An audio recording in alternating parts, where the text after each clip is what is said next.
sobre um pouquinho deste vídeo que eu gostaria de comentar com você. Embora um vídeo que aconteceu há mais de 10 anos atrás, este vídeo trouxe à tona algo interessante para nós. O povo da cruz, ou a nação da cruz, o Estado Islâmico declarando guerra àqueles que são o povo da cruz, aqueles que carregam a cruz. E você pode pensar, nossa, muito tempo atrás, 10 anos, mas você tem hoje tantos países sendo perseguidos, tem hoje tantas nações, tantos cristãos sendo perseguidos, como uma nova ação do Estado Islâmico. Me fugiu agora o país, qual que é o país mesmo, recente? Síria, onde as pessoas saíram para a rua e houve uma manifestação dos cristãos. E os cristãos, para se identificar como cristãos, a pessoa que está puxando a fila, ela está com uma cruz, segurando a cruz, e uma multidão de cristãos marchando pela rua, dizendo: nós não seremos intimidados, nós não iremos cancelar a nossa fé, nós não iremos anular a nossa fé. Nós somos cristãos, nós somos o povo da cruz, porque a cruz nos identifica com Cristo. A cruz simboliza o cristianismo. Por outro lado, a cruz deveria ser o assunto principal quando falamos de cristianismo. Quando falamos de cristianismo, seria impossível falar a palavra Cristo, seria impossível falar de Jesus sem associar à cruz. Não deveríamos falar: em nome de Jesus você vai ser liberto, em nome de Jesus você vai ser curado, em nome de Jesus a porta de emprego vai se abrir, em nome de Jesus o seu casamento vai voltar, sem pronunciar a palavra cruz.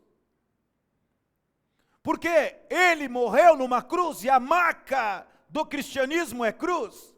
Os nossos inimigos nos reconhecem pela cruz.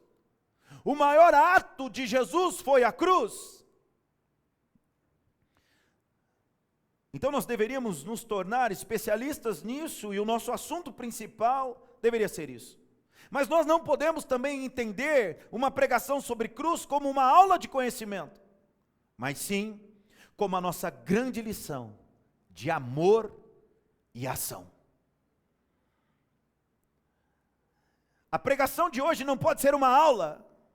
A pregação de hoje tem que ser algo que vá mexer com você, para que você entenda melhor o amor e você haja. O Senhor nos pediu para que fôssemos mártires, ou melhor, mais ameno, mais tranquilo, mais suave, mais de boa, testemunhas. O Senhor nos convidou a sermos testemunhas. E o que é testemunhar? Narrar o fato, narrar aquilo que ocorreu, narrar o que Ele fez por nós a qualquer custo, assim como Ele, os seus, os que vieram depois, foram mártires, foram mortos de uma forma a se tornar mártires, como estes 21 homens que se tornaram mártires. O povo do Egito chorou, mas qual foi a lição dada ao mundo? A nação da cruz continua em pé, o Senhor da cruz continua em pé, e Ele continua com os seus, Ele continua com aqueles que continuam a declarar: somos de Cristo, a qualquer custo.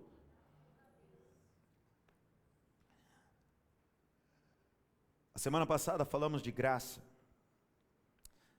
A graça não é de graça, alguém pagou, e aquele que pagou pelo nosso presente merecido, o nome dele é Jesus Cristo, o nome dele é Senhor, o nome dele é Emanuel, o nome dele é médico dos médicos, o nome dele é o justo juiz. Ele quem nos anistiou, nos deu a oportunidade de ser livres, nos deu a oportunidade de, mesmo culpados, nos tornarmos justificados pela sua justiça. E hoje para a gente é um pouco difícil entender justiça, anistia é muito difícil, porque as coisas não se batem. Por quê? Porque quem está sendo julgado é inocente. O inocente está sendo culpado. E quem está julgando? Os criminosos. Os criminosos estão incriminando aquele que não deveria ser julgado. Mas parece que fizeram isso com o meu Jesus, com o seu Jesus, com o nosso Jesus.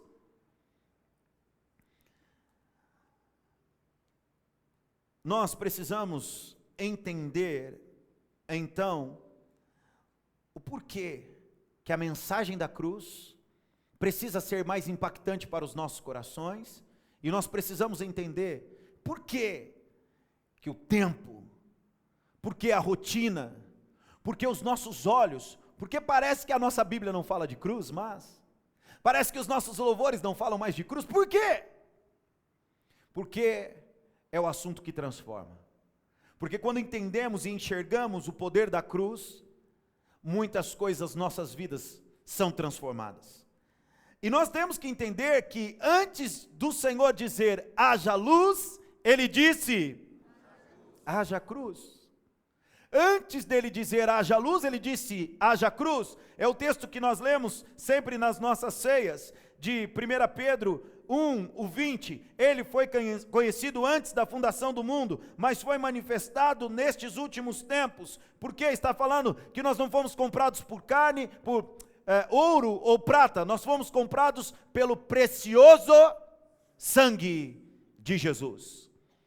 E esta manifestação aconteceu antes da fundação do mundo. Então Deus, quando teve o plano de criação, antes dele dizer haja luz, porque Ele é onisciente, porque Ele é onipotente, porque Ele é onipresente, Ele sabia sim que precisaria pagar um resgate pela humanidade.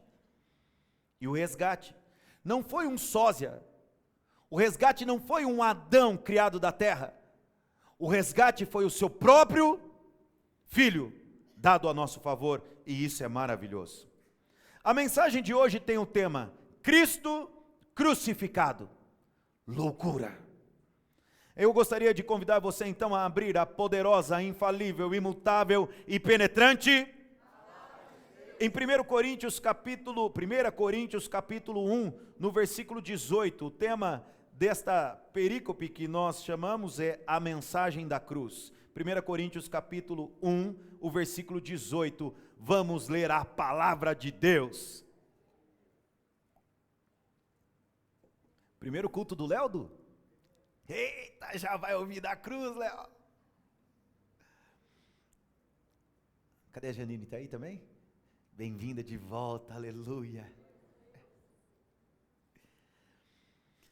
1 Coríntios capítulo 1, versículo 18, assim diz a poderosa palavra de Deus: certamente a palavra da cruz é loucura para os que se perdem, mas para nós que somos salvos, ela é... Vamos ler de novo o versículo 18. Certamente a palavra da cruz é loucura para os que se perdem, mas para nós que somos salvos, ela é poder de Deus. Ah, entendi, é só eu amansar aqui que você põe força aí, então tá bom. Destruirei a sabedoria dos sábios. Destruirei, eu não consigo, irmãos. Seria muito mais fácil para mim, mas eu não consigo. Destruirei a sabedoria dos sábios e aniquilarei a inteligência dos inteligentes. Ele está citando Isaías 29:14. O versículo 20 diz: onde está o sábio? Onde está o escriba? Onde está o questionador deste mundo? Não é fato que Deus tornou louca a sabedoria deste mundo? Visto que na sabedoria de Deus, o mundo não o conheceu por sua própria sabedoria. Deus achou por bem salvar os que creem por meio da loucura da... Então, se você achar um pregador muito sano, não dá certo. Você tem que achar um pregador insano. Porque a pregação do evangelho é loucura. Porque os judeus pedem sinais e os gregos buscam sabedoria, mas nós pregamos o Cristo crucificado. Escândalo para os judeus, loucura para os gentios, mas para os que foram chamados, tanto judeus como gregos, Cristo é o poder de Deus e a sabedoria de Deus, porque a loucura de Deus é mais sábia do que a sabedoria humana, e a fraqueza de Deus é mais forte que a força humana. Bendita é a palavra de Deus, e se você puder, aplauda a palavra de Deus, aplauda as palavras sagradas, aplauda o poder da palavra que nós temos acesso hoje. O tema é Cristo crucificado, loucura. E vamos explicar um pouquinho deste contexto, apenas para aplicarmos melhor esta mensagem.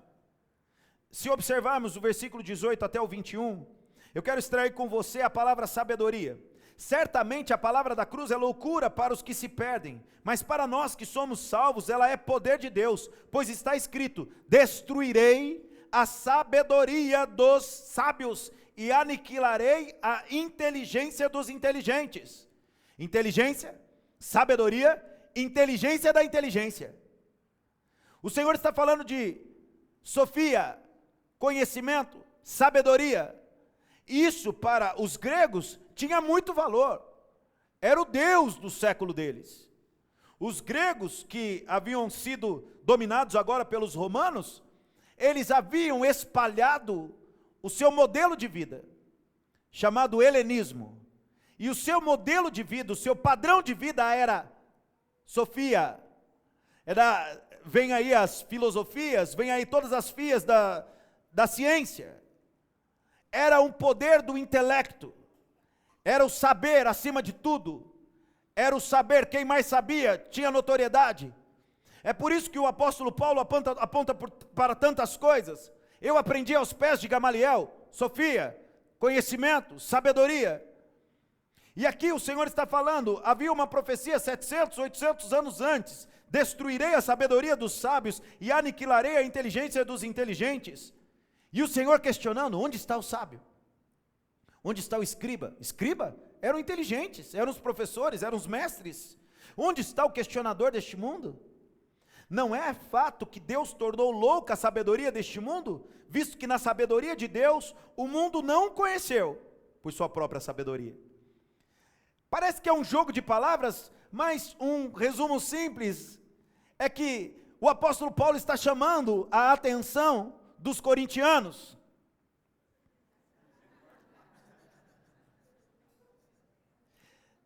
Todos têm discernimento que corintiano dá trabalho.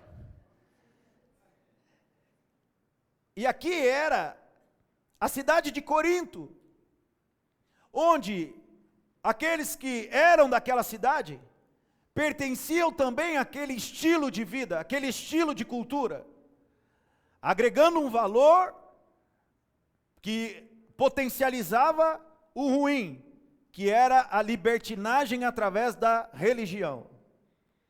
Então juntava-se a mente, o poder da mente, o poder da sabedoria, junto com uma libertinagem e uma cidade rotativa, uma cidade que recebia muitos de fora, e uma cidade alimentada pela prostituição, por conta do templo religioso de lá. A deusa do amor, a deusa do sexo, o culto do sexo, tudo isso somado, e é fato, irmãos, tudo isso somado trazia um nome ou uma expressão de ação, um verbo que era o corintianizar. Para aquela cidade, quando você falava corintianizar, era bagunça, um bando de louco. Ué? Ah, tá, entendi. Onde está o sábio? Onde está o questionador? Onde está o escriba? Visto que na sabedoria de Deus o mundo não conheceu, aquilo que eles analisavam, pensavam, era loucura. Por isso, o primeiro pensamento desta mensagem é loucura versus sabedoria.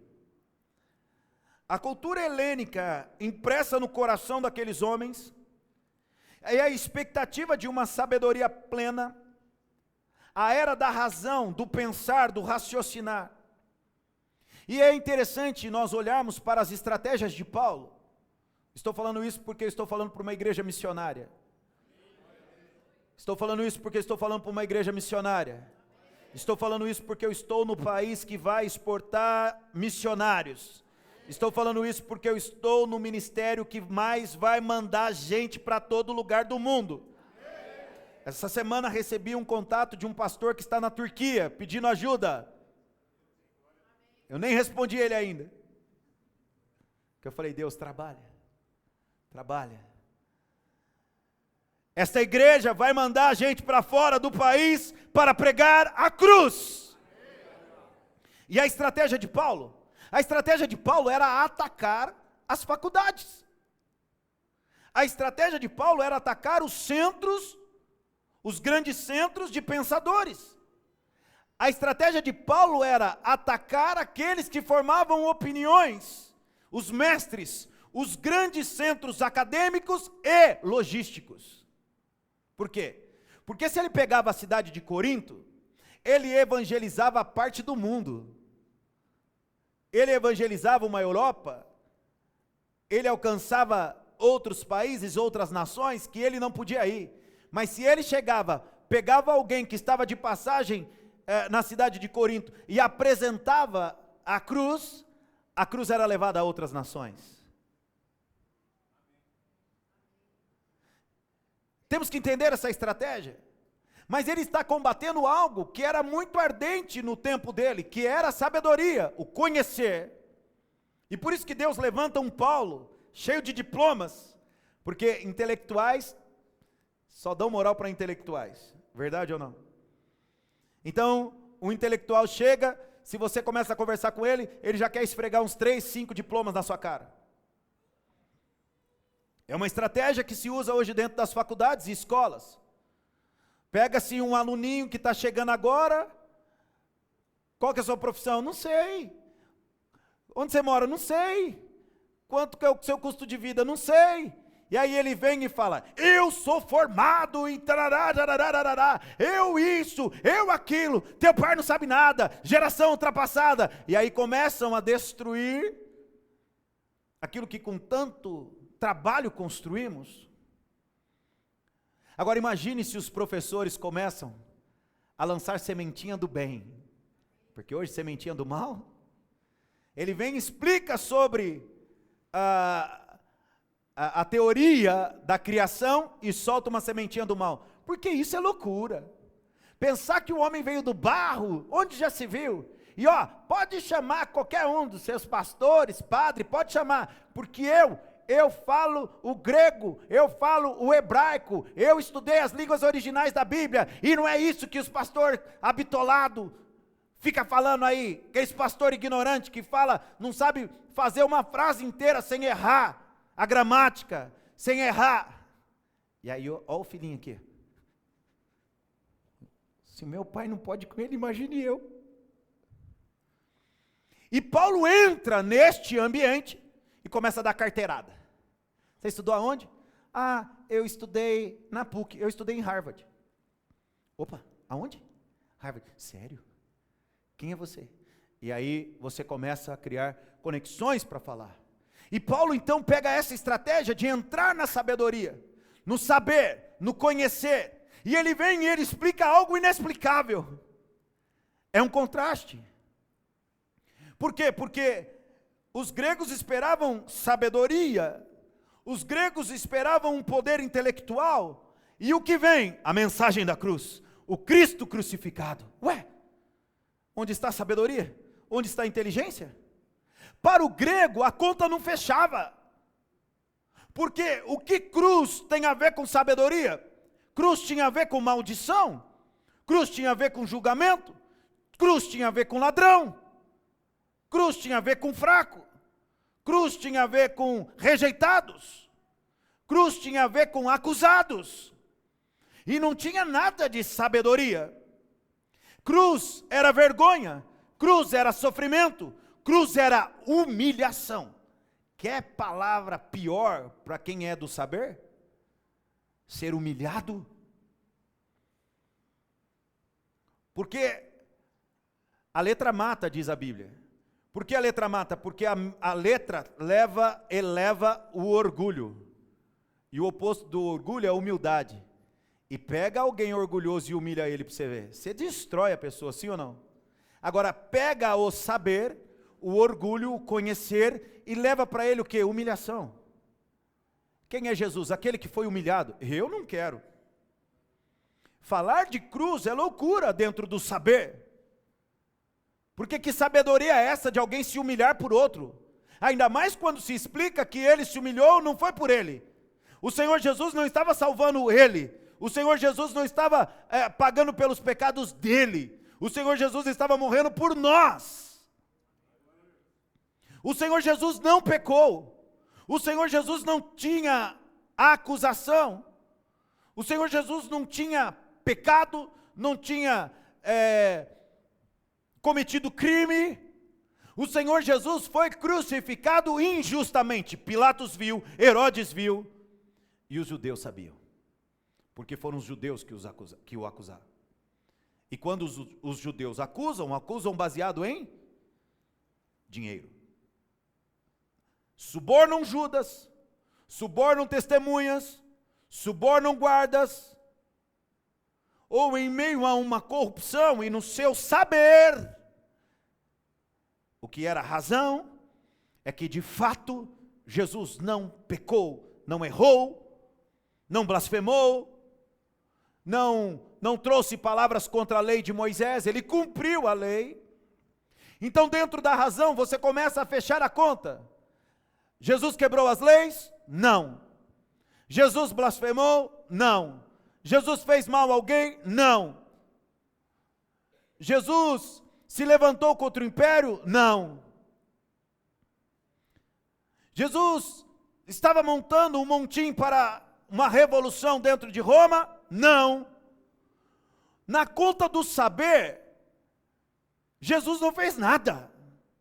Na conta do saber, ele é sério. Na conta do saber, ele não errou. Na conta do saber, não há acusação. Por isso Pilatos lava as mãos. Por isso Judas se enforca. Por quê? Porque eles sabiam de fato o que havia ocorrido. Existem outras teorias. Teoria dos soldados que viram a pedra do sepulcro sendo rolada. Existia. A cruz não tem lógica. Quando eu falo a cruz não tem lógica, eu só consigo fechar essa frase com uma outra frase. Existe algo que a cruz representa que também não tem lógica, que é o amor tem lógica?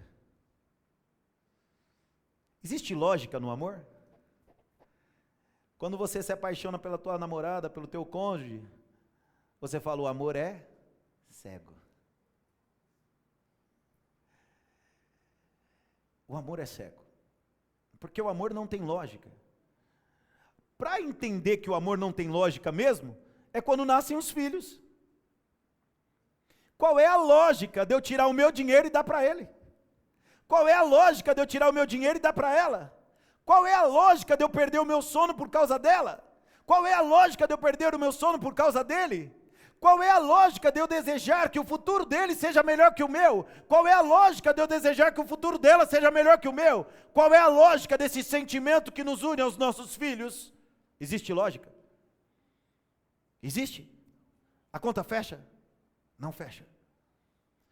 Agora, dentro da razão de pensar que eu não daria o meu filho nem minha filha em troca de nenhum de vocês, eu não sacrificaria minha filha, meu filho por nenhum de vocês,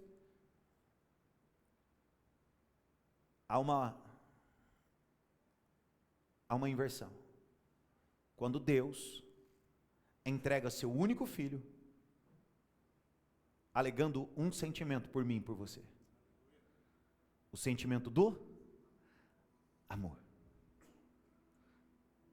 Deus te amou mais do que o filho dele. Então, Deus me amou mais do que o amor que ele tem pelo filho dele. Então, Deus não poupou o louvor que cantamos. Por que me desamparaste? Sendo que para mim e para você ele prometeu, eis que estarei convosco todos os dias, até a consumação dos séculos. A conta não fecha, porque quando eu olho para o sentimento do amor, em que eu dou tudo para os meus filhos, agora ele vem e me chama de filho e dá por mim o filho dele? Como explicar isso para alguém que quer racionalizar tudo? Como provar? Não dá para provar. Então, quem gosta de exatas, olha para o fato. Foi condenado mediante a sabedoria grega, sim ou não? Foi condenado pelo judaísmo, sim ou não? Então, se é razão, se é sabedoria, se é sofia, é fato. Ele esteve entre nós. Ele nasceu. Ele ensinou o amor. Ele praticou o amor. Ele falou do amor. E ele falou que ele se entregaria para cumprir a vontade do Pai. A cruz, sim, a cruz é loucura. Ou pode ser sabedoria. É que a sabedoria parece que quando se fala de cruz, ela luta contra a loucura. Parece que de fato nós somos loucos. Loucos para tentar entender o que Deus fez por mim e por você. Loucura! Se eu não trouxer para dentro deste assunto a personificação da graça. Se eu não trouxer para este assunto a personificação da graça, semana passada. Se eu não falar que quem esteve na cruz foi aquele que anistiou os nossos pecados. Aquele que tomou sobre si a nossa culpa. A conta não fecha se eu for pensar só em sabedoria, se eu não incluir o amor. Porque Deus me amou tanto que deu o único filho dele para me perdoar da dívida. Para me fazer livre. Ele me faz livre. Ele me faz liberto. Ele me faz curado. Ele me faz sarado. Ele me faz filho. Ele me dá o poder e o direito de ser chamado no céu de filho de Deus. Loucura. Por que ele tão grande se importaria comigo? Eu consigo ir até aqui, irmãos. Eu não consigo ir além. Eu consigo apenas olhar, talvez pelo buraquinho da fechadura, pela fresta da porta, pela fenda da rocha. E a única coisa que eu enxergo é um amor. Loucura. A única coisa que eu consigo enxergar é um amor que ultrapassa a sabedoria, é um amor que ultrapassa o conhecimento, é um amor que ultrapassa os meus padrões, é um amor que extrapola a minha mente, é um amor que extrapola com a minha cultura, é um amor que extrapola com o meu saber, é um amor que extrapola com as minhas decisões, é um amor que extrapola, ultrapassa. Eu não compreendo, mas eu tenho vivido intensamente um amor que extrapola. O primeiro pensamento então é loucura ou sabedoria? Mas aqui o apóstolo Paulo também estava combatendo algo que nós podemos definir como poder. Eu li até quase o 21, né? Agora o 22 diz assim: porque os judeus pedem sinais, e os gregos buscam sabedoria. Mas nós pregamos o Cristo crucificado, escândalo para os judeus, loucura para os gentios, mas para os que foram chamados, tanto judeus como gregos, Cristo é o poder de Deus e a sabedoria de Deus. Porque a loucura de Deus é mais sábia do que a sabedoria humana, e a fraqueza de Deus é mais forte do que a força humana. O versículo 18. Certamente, a palavra da cruz é loucura para os que se perdem, mas para nós que somos salvos, ela é poder de Deus. Assim como a sabedoria não cabe no meu entendimento, assim o poder. Porque assim como os gregos tinham uma expectativa de um ápice de sabedoria, de conhecer, assim também havia uma expectativa no judeu e uma expectativa no romano de que Jesus iria manifestar poder. E qual era esse poder? O que Roma temia? Jesus está preparando um exército para lutar contra Roma, um exército para destruir Roma. Jesus está preparando uma rebelião entre os judeus. E Roma se arrepiou. Por quê? Porque Roma sabia o quanto havia custado para dominar e fazer a sua história de império.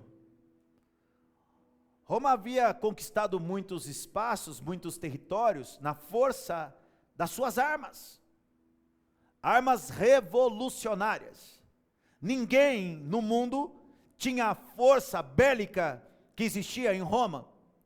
Roma era agora o aperfeiçoamento de armas. Roma era o que os Estados Unidos é hoje. Por que o Trump bate na mesa? Porque deixa a Rússia se levantar contra os Estados Unidos. A Rússia é maior, deixa a China. Mas a China é muito maior, deixa a China se levantar contra os Estados Unidos hoje. Ninguém ousa apeitar os Estados Unidos. É por isso que tem muita gente mudando de opinião. Na era Biden, todo mundo batia no peito, e eu faço, eu invado, até atacam Israel. E Trump se levanta, o tamanho de Israel, tamanho do estado de Pernambuco. Agora Trump se levanta e fala assim: ei, eu estou protegendo os Estados Unidos. Ninguém se mete. Roma era isso, porque ninguém tinha o armamento que Roma tem. Roma faz uma revolução nas espadas, nas armaduras, navios de guerra, navios de guerra, uma estratégia, uma logística, estradas com um único objetivo: fazer com que o exército de Roma chegasse a qualquer ponto que houvesse uma revolução, ou uma tentativa de se desprender do Estado romano. Roma vem numa estratégia, impõe o ritmo que o mundo deveria ter. E tudo o que os governadores precisavam fazer era estar de olho no povo, para que não houvesse nenhum tipo de ameaça ao Império Romano. Porque se começasse uma ameaça em Jerusalém, isso poderia motivar a Espanha. Se começasse uma ameaça em Jerusalém, poderia motivar Atenas, poderia motivar Coríntios a se revolucionar. Então, impeçam.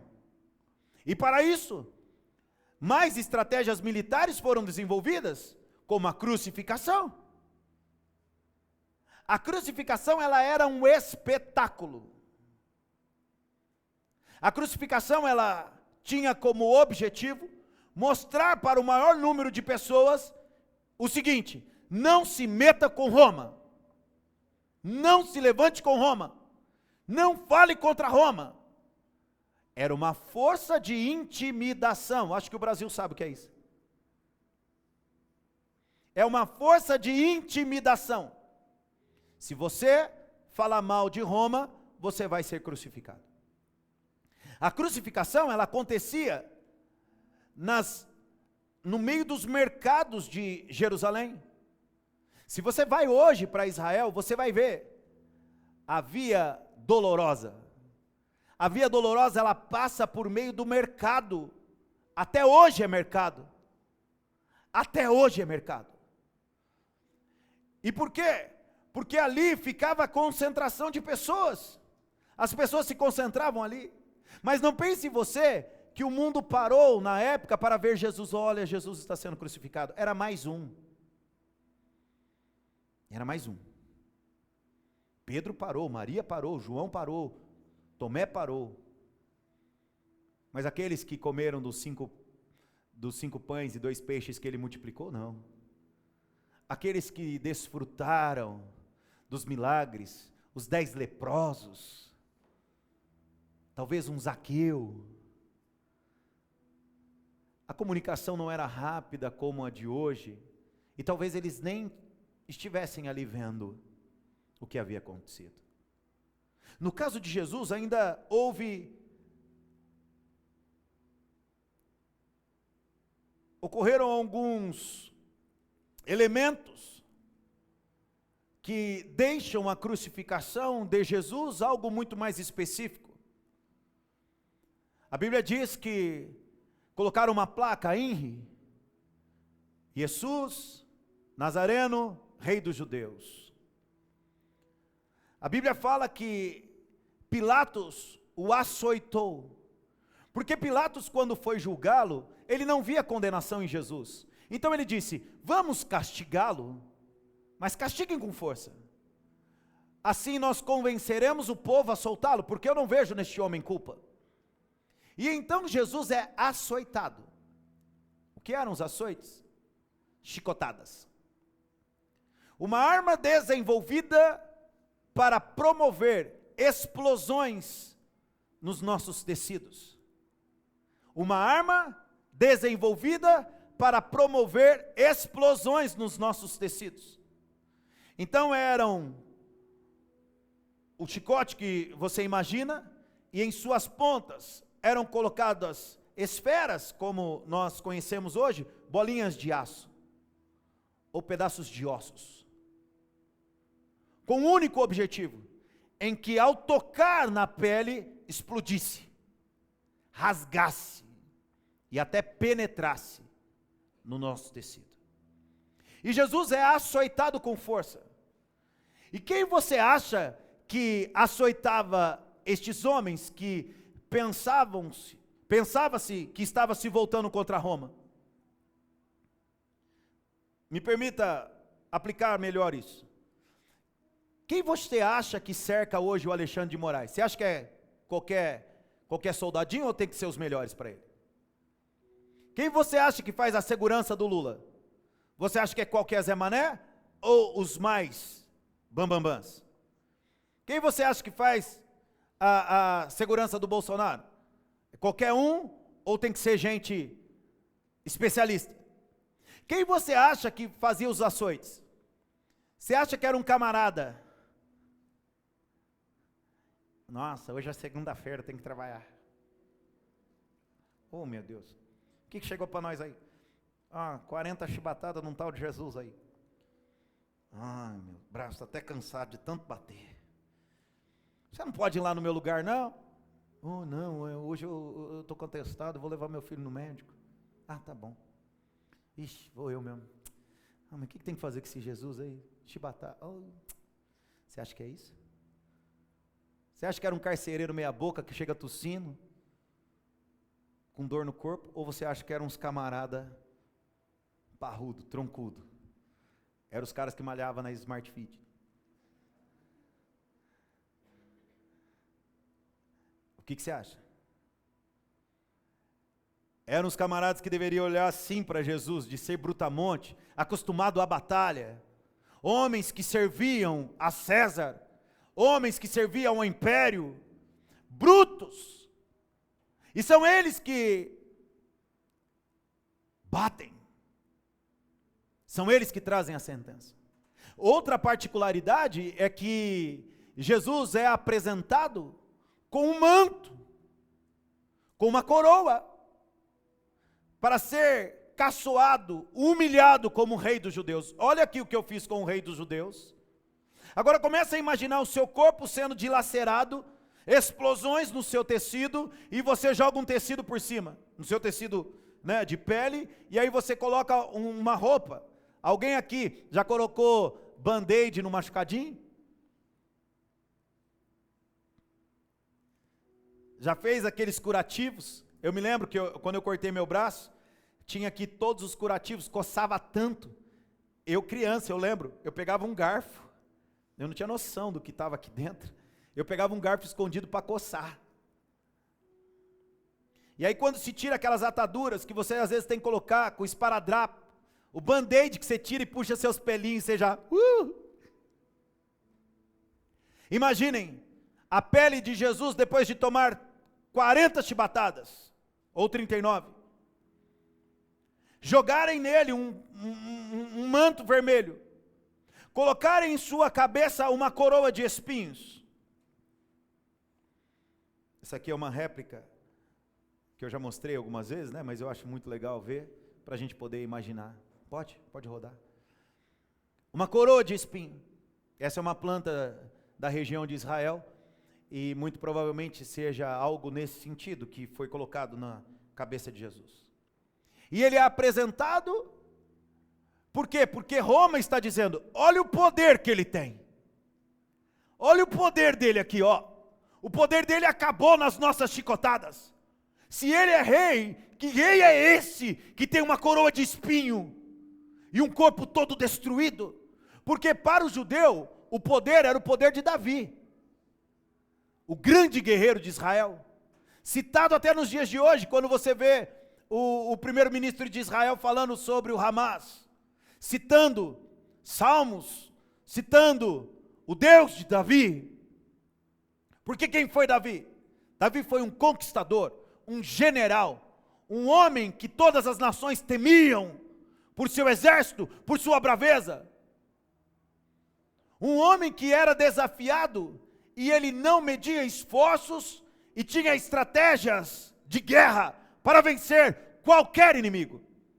As mulheres cantavam que Saul matou 1000, mas Davi matou milhares. Os judeus esperavam por isso e contavam essas histórias nos mercados, em todos os lugares. Vocês acham que Roma tem o poder? O poder está no Messias, o poder está naquele que virá, o poder está na descendência de Davi, e levantará alguém que vai pisar Roma e vai esmagar Roma. E como eles pensavam nesse poder? Um poder que pudesse cortar a cabeça dos romanos, um poder que pudesse pegar as espadas dos romanos e enfincar neles, um poder que derramasse sangue, mas sangue do inimigo. E agora vem Jesus, que cuida de 12 cabeçudos, e que fala que vai revolucionar com 12 cabeçudos, e que fica falando de amor, e que ao invés de distribuir armas, distribui pães. Que poder é este? E ele fala que ele tem poder para reconstruir o templo em 3 dias. Ah, que poder é este? Quem é ele? Ele é mais do que Moisés. E por causa deste poder que Jesus apresentava, os homens então montam um plano, uma estratégia, e o colocam numa cruz. Porque digno era de morrer numa cruz todo aquele que se levantasse contra Roma. E segundo as leis dos judeus, maldito era todo aquele que for colocado sobre o madeiro. E não haveria uma morte melhor para um blasfemo, senão a morte de cruz do Império Romano. Então os judeus pensam, vamos acusá-lo e crucificá-lo. E é isso o que acontece com o Senhor Jesus Cristo. Que poder é esse? Como raciocinar este poder? Nós precisaríamos entender que o Senhor Jesus, ele veio para morrer. Ele veio para morrer. Ele veio para ser o sacrifício. Ele veio para juntar tudo, a lei, os rituais, as cerimônias dos judeus. Ele veio para cumprir todas as promessas. Ele veio para ser a manifestação de Deus. E a maior manifestação de Deus não foi por força, nem por violência, mas por um sentimento. E o sentimento mais nobre que um ser humano pode sentir pelo outro, ou o sentimento mais nobre que um ser humano pode dar ao seu Deus.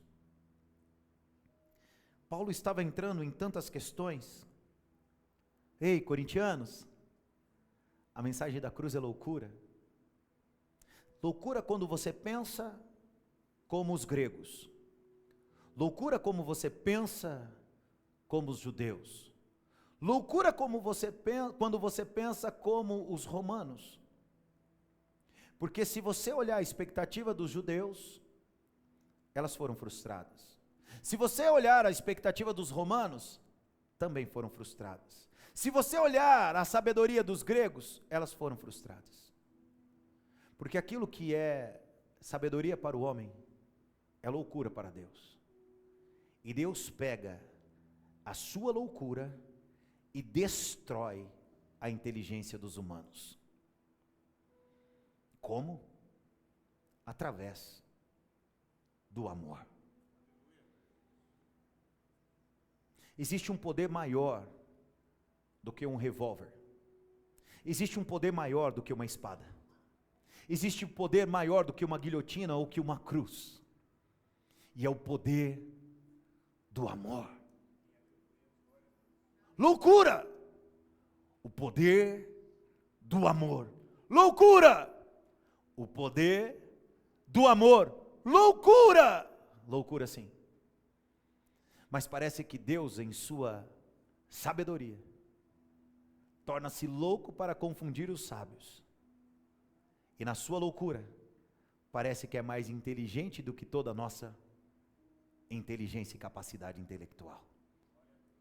Parece que Deus confundiu os sábios e entregou a mensagem aos loucos, para que os loucos vivessem intensamente o amor. Parece que a conta não fecha. Parece que a conta não fecha. Por quê? Porque a cruz não tem lógica. A cruz não tem força. A cruz não tem poder. A única coisa que sobra é que a cruz tem amor. Parece que a única coisa que sobra é que a cruz tem amor.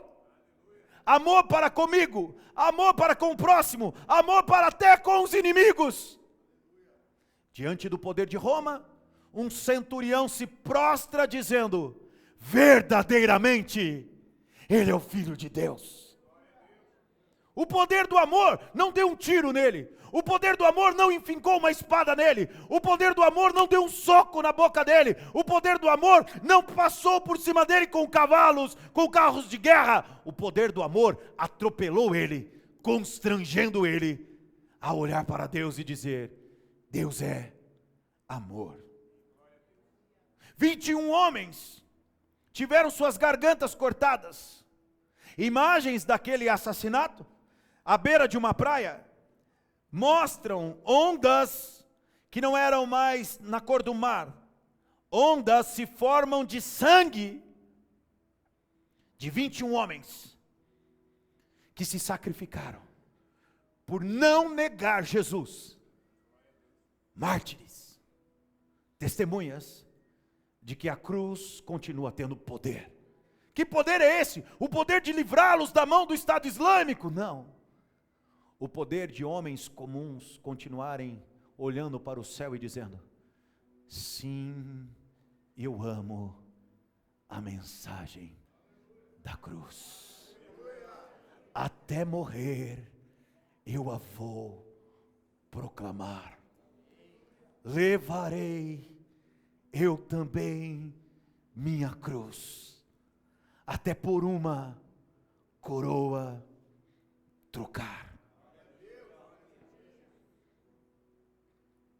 Um poder maior do que de uma arma, porque o centurião não foi morto, ele foi vivificado por uma mensagem, e a mensagem é do amor. Uma mensagem que veio a nós.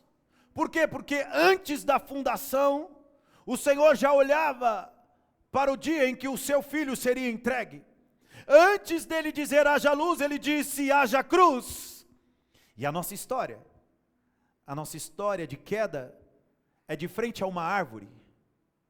A nossa história de queda é na frente de uma árvore.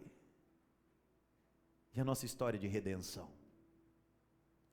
A nossa história de redenção é no madeiro, fruto de uma árvore. De frente a uma árvore, o homem cai. E de frente ou em cima de um madeiro, o homem recebe a anistia, o perdão, a graça, o amor, a justificação. Eu não sou justo, nem você. Mas ele se fez justo por mim, por você. Um justo é trocado pelos injustos. Um poder da cruz. É na cruz que se completa todo o sacrifício do judaísmo. O tabernáculo, a presença. O átrio, a presença. As pias, os lavatórios, o altar. A arca da aliança, onde se manifestava o quê? A presença. Nós não podemos afirmar isso. Mas existe uma teoria em que o monte Gólgota, onde Jesus é crucificado, perto das 3 horas da tarde, há um tremor, um terremoto. E diz a Bíblia que o véu do templo se rasgou. E quando isso acontece, a terra se abre. E ali exatamente aonde o Senhor Jesus é crucificado, estou falando que é uma teoria, mas vê se não faz sentido. Aonde Jesus é crucificado, encontrava-se debaixo dele a arca da aliança. E isso, irmão, faz assim, o Novo Testamento e o Antigo Testamento. Porque era com sangue de cordeiro, rasgado e colocado na tampa do propiciatório, da arca da aliança, é que Jesus vinha, que Deus vinha na sua manifestação. E ali você pensando, uau, coisa de filme, né? O Senhor Jesus sendo crucificado e cai um sanguinho ali, ó, na tampa do propiciatório. Loucura! É na frente de uma árvore que caímos, e é sobre o madeiro que nós somos resgatados. Ele veio para cumprir toda a lei, ele veio para cumprir todos os rituais, ele veio para cumprir todas as promessas, ele veio para cumprir tudo aquilo que Deus havia deixado. No livro de Hebreus diz que é um sacrifício, uma vez só, de uma vez só, por todos nós. Isso significa que o preço foi pago. Em Efésios, em Colossenses, diz que ele expôs as nossas dívidas, encravou na cruz o nosso débito, e por isso os nossos inimigos foram envergonhados, por causa do poder da cruz. 21 homens mortos, e ao olharem para eles dizem, morrem 21 homens da nação da cruz. Mas eles não sabem que o sangue dessa nação é como sementes. Cai um, se levanta milhares. Cai um, se levanta milhares. Jesus estava sempre olhando para o madeiro, carpinteiro, mexia com madeira, e talvez ele ali um dia tenha usado, trabalhado em uma madeira que possivelmente foi a sua própria cruz. O que essa mensagem tem comigo e com você? Quer vir após mim? Negue-se a si mesmo. Tome a sua cruz. E dia a dia, siga-me. Eu tenho uma cruz, você tem uma cruz. Não, a tua cruz não é o teu cônjuge. A tua cruz não é uma enfermidade. A tua cruz não é a vida financeira. Não. A tua cruz não é... Paulo talvez tenha chamado isso de espinho na carne. Mas a nossa cruz é carregar a mensagem dia a dia. A mensagem que leva o poder, que sobressai a sabedoria e que impacta milhares, milhões de pessoas até os dias de hoje. Matando? Não. Vivificando. Uma mensagem que está morrendo. Uma mensagem que custou tão caro e está morrendo. Está morrendo por quê? Porque nós estamos mais ocupados falando de coisas deste mundo do que aquelas coisas que são eternas, transformadoras e verdadeiras. Uma mensagem que está se acabando. Por quê? Porque comercialmente não se vende mais lascas de cruz. Comercialmente não se vende mais, porque já denunciaram uma vez. E se voltarem, denunciaremos novamente. Mas hoje é necessário denunciar tantas outras coisas. É necessário nos achar de tantas outras coisas, perdidos dentro da igreja, perdidos nas mensagens da Bíblia, perdidos, sem um foco, sem uma mensagem, sem um testemunho, sem um propósito. Por quê? Porque querem largar a cruz. Sim, eu amo a mensagem da cruz. Até morrer, eu a vou proclamar. Levarei eu também minha cruz, até por uma coroa trocar. Não pode ser uma aula. A mensagem tem que ter entrado nos nossos corações. Tem que provocar mudança. Não perca tempo com aquilo que Satanás te dá de bandeja. Porque aquilo que Satanás te dá como bandeja ou na bandeja tem o objetivo de fazer você perder o foco. O nosso foco não são as coisas aqui. O nosso foco é uma mensagem. E a mensagem não tem a ver comigo, não tem a ver com você. A mensagem tem a ver com a nossa transformação. Mas quem transformou foi Jesus Cristo, autor e consumador da nossa fé. Feche os teus olhos, por favor. Ele poderia ter falhado? Sim. Você pode ter falhado até hoje? Sim. Mas é tempo de lembrarmos da cruz. É tempo de falarmos da cruz. É tempo de apontarmos para este poder. A cruz é para confundir os poderosos, para confundir os que desejam o poder. Ei, é para confundir os que desejam o poder, porque a cruz é humilhação.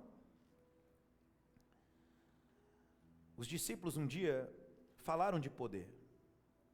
João e Tiago, com sua mãe, disseram: Senhor, coloque-nos um à direita e um outro à esquerda.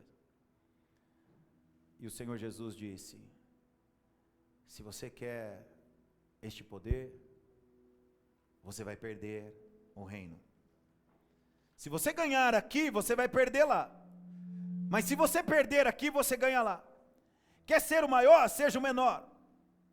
Quer ser alguém no reino, seja o que serve. Quer vir a mim? Pegue a sua cruz, negue-se a si mesmo e siga-me.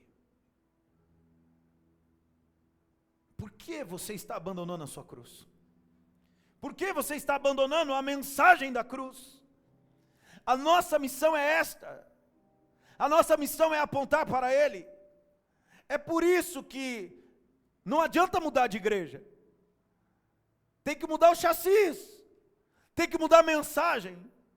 Tem que mudar o coração. Tem que haver renovação na mente. Não vai dar certo se você continuar sem a cruz.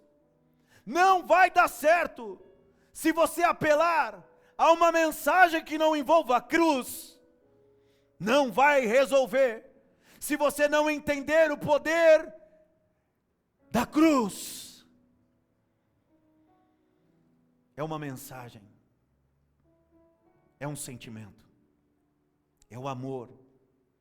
É o amor que supera o ódio. É o amor que suporta. É o amor que tudo sofre, que tudo crê, que jamais acaba. É o amor que irmãos nossos levaram tão a sério, a ponto de serem mortos em arenas, cruzes, espadas, facas, tantas outras formas. E nós queremos o quê? Nós muitas vezes queremos o bezerro de ouro. Nós muitas vezes queremos os deuses do Areópago. Nós muitas vezes queremos a mensagem rasa. Porque duras são estas palavras, Jesus. E o Senhor se volta para mim, para você e pergunta: querem ir embora também? E eu, assim como Pedro, assim como Tomé, assim como Mateus, respondo: a quem irei, se só tu tens as palavras de vida eterna? Eu amo a mensagem da cruz, e até morrer eu a vou proclamar. Não é por força nem por violência, mas é pelo Espírito de Deus. Eu te convido a se colocar em pé.